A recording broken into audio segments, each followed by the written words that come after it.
Hello, this is the Jeff Hare Show, brought to you by EasternIowaNews.com and DidYouHearThat.com. I'm Jeff Hare.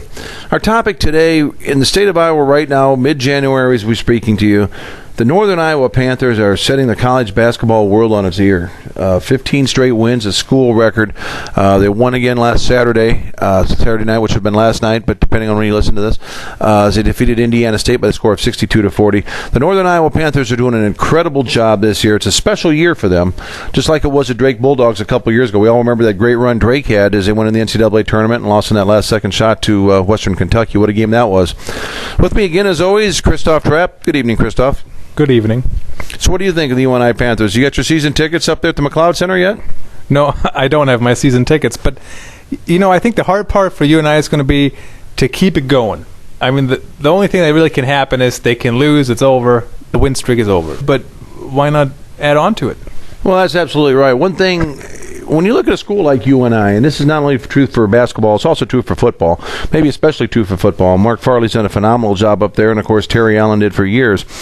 UNI is in a situation that they could recruit a different type of ball player than Iowa State has to have. I think this is one thing that maybe has hurt Greg McDermott a little bit as he's gone to Iowa State, is he's trying to recruit, he was trying to recruit, now he's changed that a little bit, but he was trying to recruit a lot of the same type of athletes that he can get at UNI.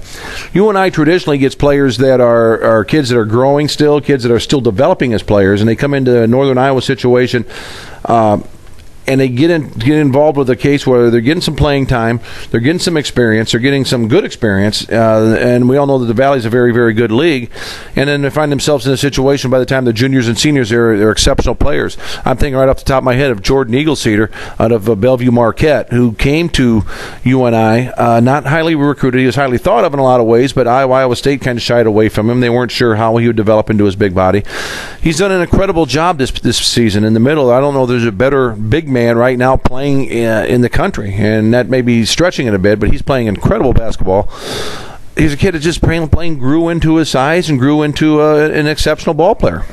And I do think, you're right, you do have to kind of grow into that kind of body. He is 7 foot, 280 pounds. He wasn't that way in high school, I guarantee you. He wasn't, do you know? Yeah, well, yeah, I know. I refereed him over the years, and he was a nice player, but he's gained a great deal of weight playing for the Panthers. And he's doing a great job. He's in the highlights every week, every game. How do you push out a 280-pound guy in the middle, 7 foot tall? I wouldn't want to try. No, I wouldn't either, and that's been the secret. One thing it has hurt, though, and I know when Terry Allen left a few years ago, left Northern Iowa to become the head coach at Kansas, he had a difficulty recruiting players. He tried to, again, bring in the same type of players that he had before. And this is the same point I was making a few minutes ago. You bring in a player at UNI, he's a player that can really grow and develop and turn into a fine player. And they do a good job with that. UNI traditionally has. And Mark Farley has done an incredible job with players that maybe in some end are overlooked by Kirk and the Hawkeyes or the Iowa State Cyclones for whatever reason. And they get into UNI and they just thrive up there. And they have done very, very well in both sports. It's an incredible athletic program, incredible athletic atmosphere at Northern Iowa and Cedar Falls.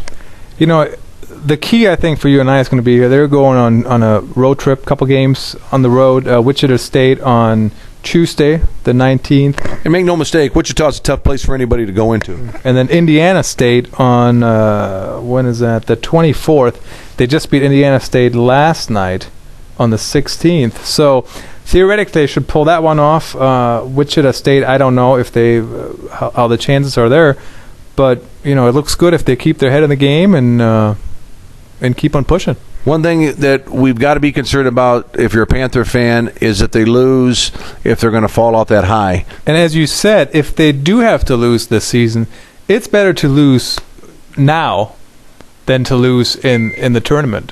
Because once you're in the tournament, if you make the tournament, they can keep advancing, and if you lose one, you're out. So if you have to lose one and that's it for the year, just one loss, fingers crossed, you want to lose now and not later on. Tournament time, you're building yourself right now for tournament time. By winning games now, by learning how to win and learning how to keep winning and hitting those shots and making those free throws and getting those big boards, that helps you come March so you're not in that position. Well, once again, thank you for joining us. This is the Jeff Hare Show.